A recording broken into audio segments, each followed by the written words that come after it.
वृंदावन धाम को पास भलो, जहाँ पास बहे यमुना महारानी। जो जन नायक ध्यान करे, बैकुंठ मिले तिनको रजधानी।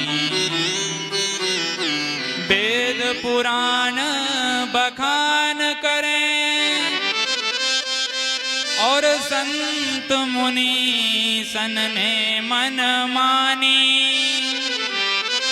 क्या जमुना जमदूतन टारती हैं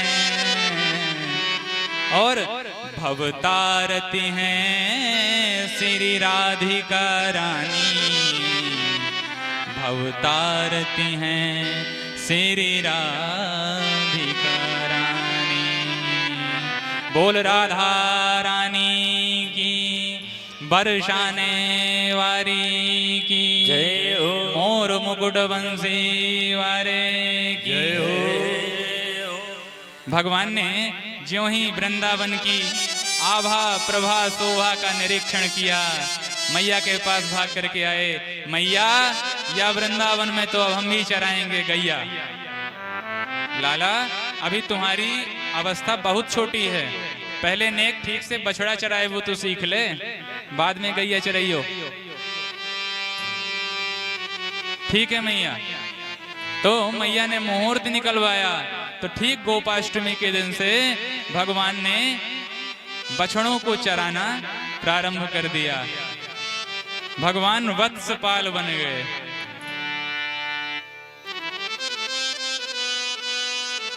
वृंदावनम गोवर्धनम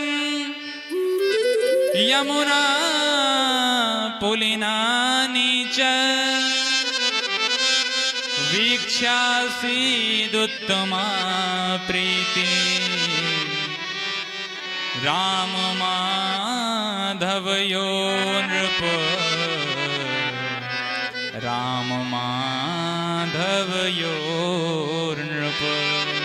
भगवान ने गोपाष्टमी के दिन से बछड़े चराना प्रारंभ कर दिया। भगवान छोटे छोटे ब्रजवासियों के साथ, छोटे छोटे ग्वाल वालों के साथ ब्रज की सीमा के अंदर बछड़े चराने जाते हैं। एक दिन यमुना के किनारे कंस का भेजा हुआ बकासुर आया।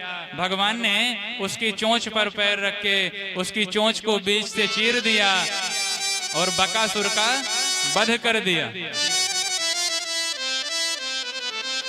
एक दिन अघासुर अजगर बन के भगवान के साथ ब्रजवासियों को खा जाने के लिए बैठा था।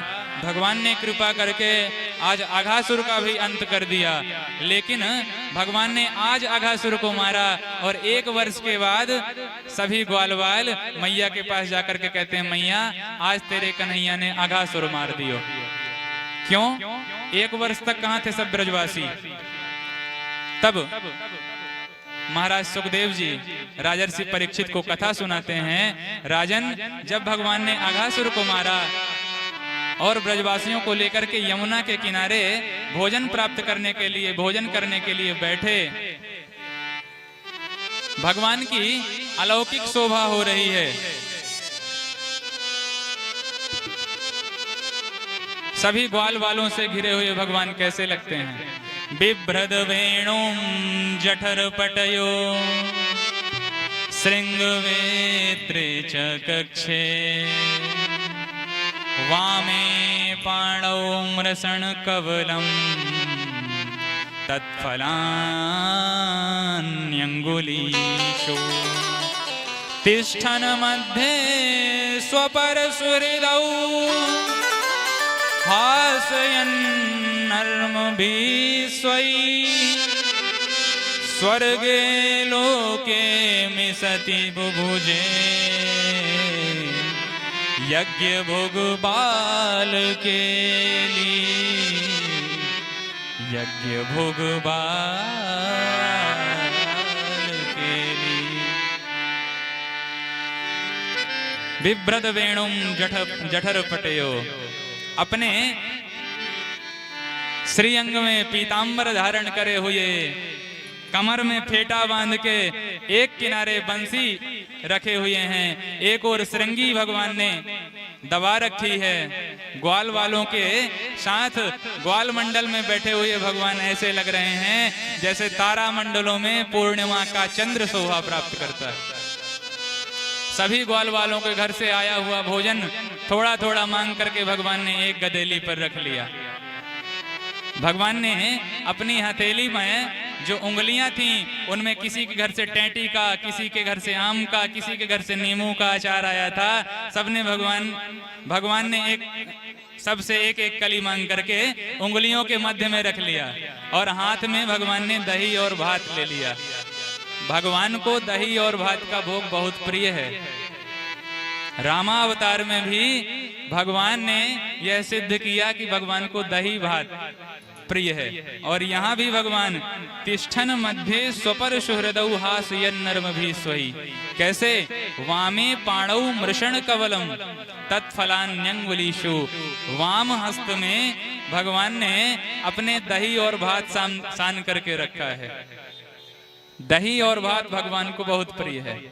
रामावतार में भी भोजन करत बोली जब राजा, नहीं आवत तजी बाल समाजा। भोजन करत बोली जब राजा, नहीं आवत तजी बाल समाजा। महाराज दशरथ भोजन करने के लिए बैठते हैं। महाराज दशरथ भोजन कर रहे हैं और चाहते हैं कि राम जी आकर के हमारे साथ भोजन पावें, पर राम जी बाल समाज में क्रीड़ा कर रहे हैं तो बालकों को छोड़ करके नहीं आते, क्योंकि भूखे हम अकेले थोड़ी हैं। अरे ये समस्त सखा साथ में खा रहे हैं, खेल रहे हैं, तो ये भी भूखे होंगे। पर कौशल्या जब बोलनी जाई, ठुमुकी ठुमुकी प्रभु चले ऊपर आई। कौशल्या जब बोलने जाई, ठुमुकी ठुमुकी प्रभु चले पर आई। माता कौशल्या भगवान को बुलाने के लिए जाती हैं। भगवान ने माता जी की बात मान ली और महाराज की गोद में आकर के भोजन करने लगे। बड़े प्रेम से महाराज दशरथ राम जी को भोजन करा रहे हैं। छोटे छोटे कौर तोड़ के राम जी के मुंह में रखते हैं और राम जी दशरथ जी की गोद में दोनों हाथों के बीच में फंसे हुए हैं। भोजन करत चपल चित इत उत अवसर पाई, भोजन करत चपल चित इत उत अवसर पाई। भोजन करते हैं और इधर उधर देखते हैं। जैसे महाराज ने बड़ा कौर तोड़ा, राम जी समझ गए कि अब पिताजी पाएंगे, और पिताजी पाएंगे तो हाथ उठाएंगे तब न पाएंगे। भोजन करत चपल चित इत उत अवसर पाई, भोजन करत चपल चित इत उत अवसर पाई।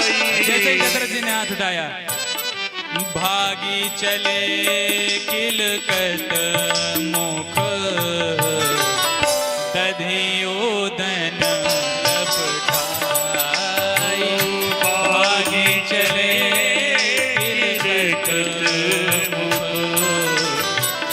दधियोदन भगवान दही और भात हाथ में लेकर के भाग रहे हैं। भागी चले किलकत मुख दधी ओदन लपटाए। दही और भात हाथ में लेकर के भागे। अकेले ऐसे ही नहीं भागे अपने लिए, बस सामने वालों की जुगाड़ करके चले प्रभु। आंगन में बैठे बैठे काक भुसुंड भी प्रभु की शीत प्रसादी का इंतजार करते रहते हैं। तो दधी ओदन लपटाए भागी चले किलकत मुख। पूरे आंगन में बिखराए दिया, स्वयं भी खाया, सखाओं को भी पवाया कागभूषुंड ने भी पाया और भगवान ने सबको धन्य किया। इधर भी श्री कृष्ण कन्हैया ग्वाल वालों के बीच में बैठे हुए दही और भात विभिन्न व्यंजनों के साथ पा रहे हैं कि तभी आसमान में ब्रह्मा जी ने यह दृश्य देखा तो ब्रह्मा जी की बुद्धि बिगड़ गई और ब्रह्मा जी ने विचार किया कि ये कैसा भगवान है जो सबके साथ बैठ के सबका जूठा मीठा खा लेता है। चतुरानन की बुद्धि चक्कर में पड़ गई, ये भगवान नहीं हो सकता। अरे जिसको नाभ्या आसे दंतरिक्ष गुंग से क्षम वर्तत पदभ्याम भूमिर्दि सहस्रोत्रात् तथा लोकान अकल्पयन्ना। बड़े बड़े वेद मंत्रों से ऋषि महात्मा पवाते पवाते थक जाते हैं, एक बार आकर के प्रत्यक्ष रूप से जो नारायण पा नहीं सकता वो इन ग्वाल वालों के बीच में बैठ के इनका जूठा मीठा खा रहा है। नहीं नहीं, ये भगवान हो ही नहीं सकता। ब्रह्मा जी ने परीक्षा लेने के लिए पहले तो भगवान के समस्त गाय और बछड़े चुरा लिए और जब गाय बछड़ों को ढूंढने निकले ब्रजवासी तो समस्त ब्रजवासियों को भी ब्रह्मा जी चुरा करके ब्रह्मलोक में रख दिए। भगवान जब ध्यान से विचार करके देखे समझ गए, ओहो चोरन के घर में चोरी, हम चोरन के सरदार हैं और हमारे घर में कौन चोरी करने आ गया। जब ध्यान लगा के देखा तो समझ गए कि ये ब्रह्मा जी की करामात है। तो भगवान ब्रह्मलोक पहुंच गए। ब्रह्मलोक में जब जाकर के देखा तो ब्रह्मा जी को दंड देने के लिए प्रभु ने जितने ब्रजवासी थे और जितने बछड़े थे एक एक करके प्रभु स्वयं बन करके तैयार हो गए। उतने ही ब्रजवासी, उतने ही बछड़े, इतना ही नहीं ब्रजवासियों की लाठी डंडा और कपड़े तक भगवान बन के चले तैयार हो गए। सर्वम विष्णुमयम जगत, इस वाक्य को आज भगवान ने इस लीला के माध्यम से चरितार्थ कर दिया। यावद वत्सप वत्स कल्पक वपुर यावत कराभ्यांधिकम यावद यष्टि विषाण वेणु विलसद यावद विभूषांबरम यावत् शील गुणा विधा कृतवयो यावद् विहारादिकं सर्वं विष्णुमयं गिरोङ्गवदजः सर्वस्वरूपौ वभौ। भगवान ने हरिरेव जगत जगदेव हरि इस वाक्य की अपने लीला के माध्यम से प्रस्तुति करके दिखला दी। जिन ब्रजवासियों का जैसा स्वभाव था, जिन गाय बछड़ों का जैसा स्वभाव था, भगवान ने ठीक वैसा ही स्वभाव रख लिया। 1 वर्ष तक भगवान की इस लीला को उनके ही बड़े भाई शेषावतार श्री बलराम जी महाराज भी नहीं समझ पाए। 1 वर्ष तक ये लीला चली। 1 वर्ष के बाद जब ब्रह्मा जी ने आकर के देखा तो जिन ब्रजवासियों को ब्रह्मलोक में रख करके आए थे उन्हीं ब्रजवासियों को ब्रज में क्रीड़ा करते हुए देखा। लौट करके गए तो पुनः उन्हीं ब्रजवासियों को ब्रह्मलोक में भी देखा। चतुरानन चकरा गए और भगवान के चरणों में गिर करके आज अपने चारों मुखों से ब्रह्मा जी ने 40 श्लोकों में भगवान की दिव्य स्तुति गाई। नौमीढ्यते भ्रवपुसे तडिदंबराय गुंजावतंस परिप्रेक्षल सन्मुखाय वन्यस्त्रजे कवलवेत्र विषाण वेणो लक्ष्मस्त्रिये मृदुपदे पशुपांगजाय।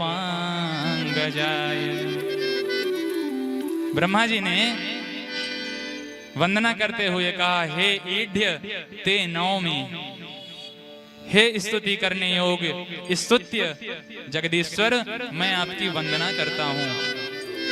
आप हम जैसे अभिमानियों का मान मर्दन करने के लिए ही समय समय पर अवतार लेते हो। आपका जो शरीर है वह कैसा है, पांच भौतिक नहीं है। अस्यापि देव वपुसो मदनुग्रहस्य स्वेच्छामयस्य न तो भूतमयस्य कोपी। प्रभु आपका जो ये श्री विग्रह है ये आप अपनी स्वेच्छा से धारण करते हो। मद अनुग्रह से, हम जैसे अभिमानियों पर अनुग्रह करने के लिए, कृपा करने के लिए। सारे संसार को मैं बनाता हूं, लेकिन हे प्रभु मुझे भी जिसने बनाया, ऐसे हे जगन्नाथ मैं आपको प्रणाम करता हूं, आपकी वंदना करता हूं।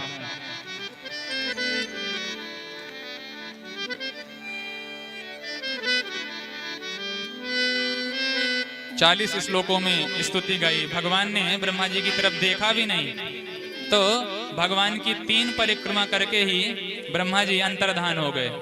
क्यों जी? ब्रह्मा जी तो विधि विधान के विशेषज्ञ हैं, और नारायण की विधि अनुसार 4 परिक्रमा लगानी चाहिए, फिर 3 ही परिक्रमा क्यों लगा के चले गए? वो इसलिए क्योंकि जब आपका कोई बड़ा अधिकारी आपसे नाराज हो जाए तो उसके सामने ज्यादा देर तक नहीं रहना चाहिए, न जाने क्या कर दे। जल्दीबाजी में ब्रह्मा जी ने 3 ही परिक्रमा लगाई और डर के मारे अंतर्धान हो गए।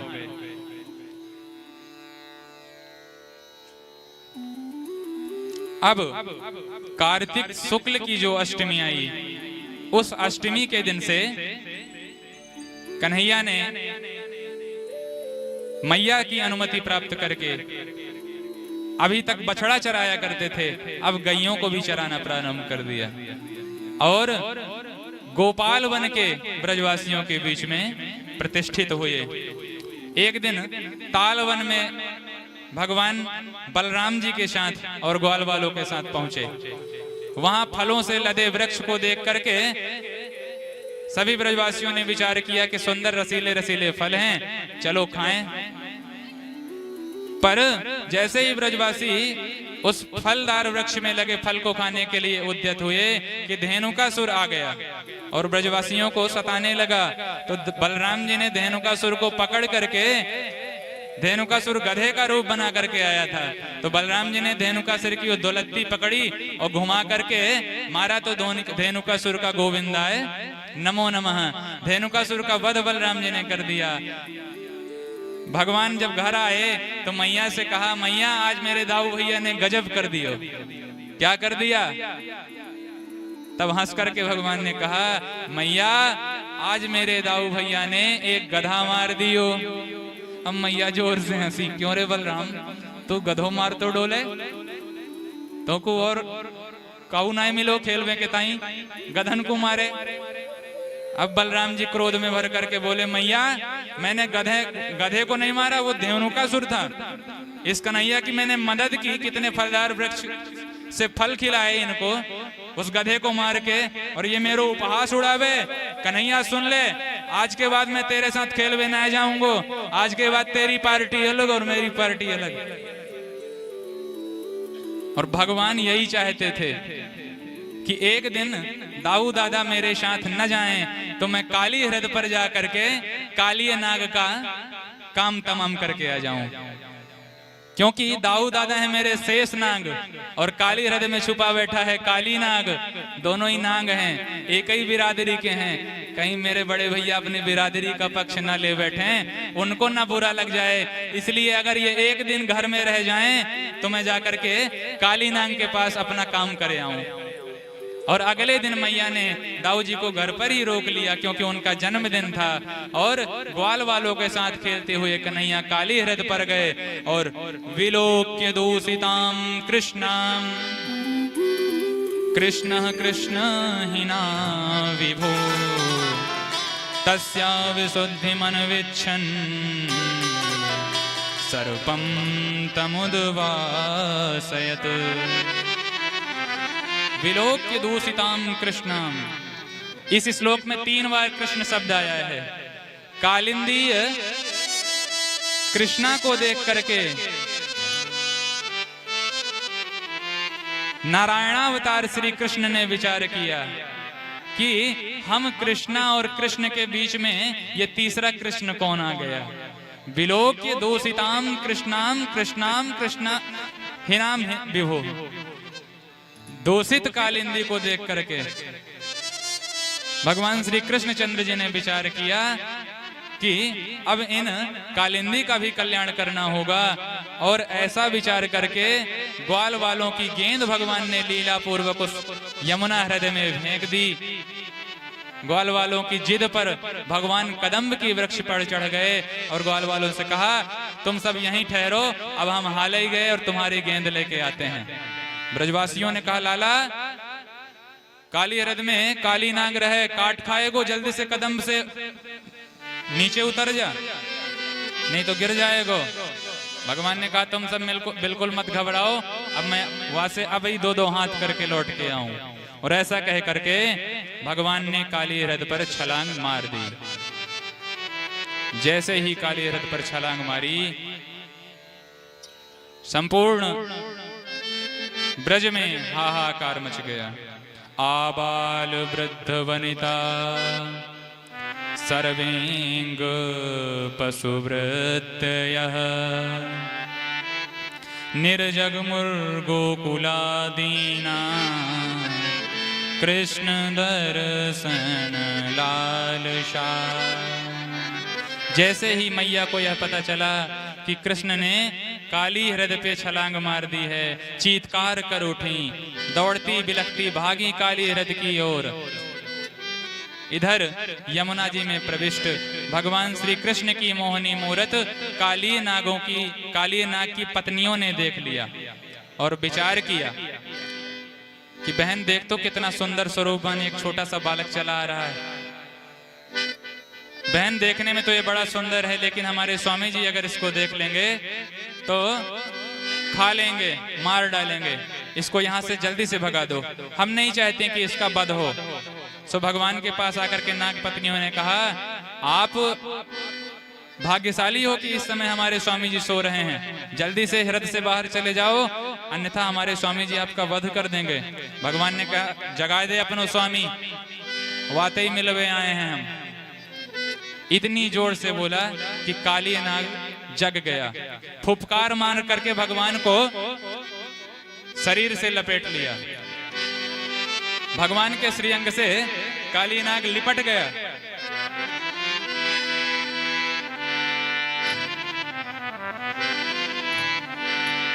भगवान के श्री विग्रह से सर्प का एक नाम होता है भोगी, जिसको भी एक बार अपने बंधन में ले लेता है फिर आसानी से सर्प बंधन से मुक्त नहीं मिल सकती। भगवान के श्री विग्रह से लिपटता गया हुआ काली नाग, भगवान ने सोचा अब देर करना उचित नहीं है, ब्रजवासी हमारी प्रतीक्षा कर रहे होंगे बाहर, ज्यादा देर हुई तो ब्रजवासी सब कूद पड़ेंगे। तो भगवान ने अपना श्री अंग बढ़ाना प्रारंभ कर दिया, काली नाग के बंधनों में शैथिल्य आया।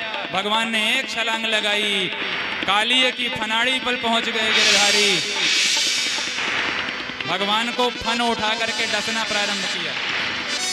भगवान को कालिये नाग ने डसना प्रारंभ किया तो भगवान ने एक एक चरण कालिये के 100 फनों पर पटकने प्रारंभ किए। एक फन से काटने को उद्यत होता है तो दूसरा चरण पटकते हैं। एक एक करके भगवान ने काली के सारे फन फोड़ डाले। अद्भुत तांडव नृत्य करना प्रारंभ किया है भगवान ने। देवता स्वर्ग में खड़े हुए यह दृश्य देख रहे थे, विचार करते हैं एक से एक नट देखे, लेकिन ऐसा नटनागर नहीं देखा जो किसी सर्प के फन पर नृत्य करे। एक सर्प संभालना मुश्किल हो जाता है, 100 फन वाले के ऊपर ये नटनागर नृत्य कर रहे हैं। भगवान नृत्य कर रहे हैं और देवराज इंद्र और आदि जितने भी देवता थे सब मृदंग आदि वाद्य बजाने लग गए। भगवान उसी स्वर संगीत के साथ कालिये के सिर पर अपने चरण पटकना प्रारंभ किए, अद्भुत तांडव नृत्य करना प्रारंभ किया। संगीत के साथ भगवान का नृत्य होना प्रारंभ हुआ तो सूरदास बाबा भी वर्णन करने लग गए। अद्भुत तांडव नृत्य भगवान ने किया। तांडव गति मुंडन पर नाचत गिरिधारी, तांडव गति मुंडन पर नाचत गिरिधारी, तांडव गति मुंडन पर नाचत गिरिधारी, तांडव गति मुंडन पर नाचत गिरिधारी, तांडव गति मुंडन पर नाचत गिरिधारी, तांडव गति नाचत गिरिधारी। पम पम पम पग पटकत फम फम फम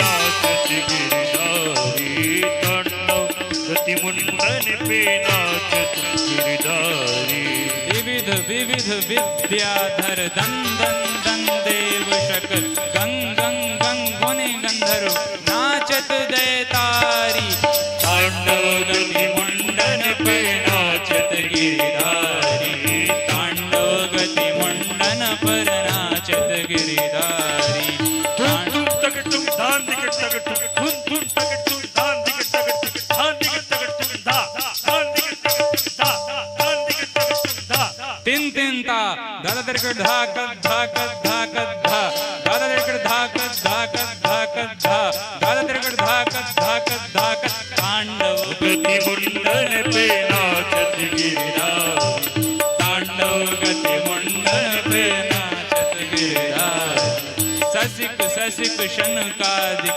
नन्नन नन्नारद मम मम मम महादेव बम बम बम बलिहारी मुंडन पर नाचत गिरधारी तांडव गति मुंडन पर नाचत गिरधारी तांडव गति मुंडन पर नाचत गिरधारी सूरदास प्रभु की वाण किंग किंग किन हो न जान चन चन चन चरण परत निर्भय की ओकारी तांडव गति मुंडन पर नाचत गिरधारी तांडव गति मुंडन पर नाचत गिरधारी तांडव गति मुंडन पर नाचत गिरधारी तांडव गति मुंडन पर नाचत गिरधारी तांडव गति मुंडन पर नाचत गिरधारी तांडव गति मुंडन पे नाचत बोल काली मर्दन भगवान की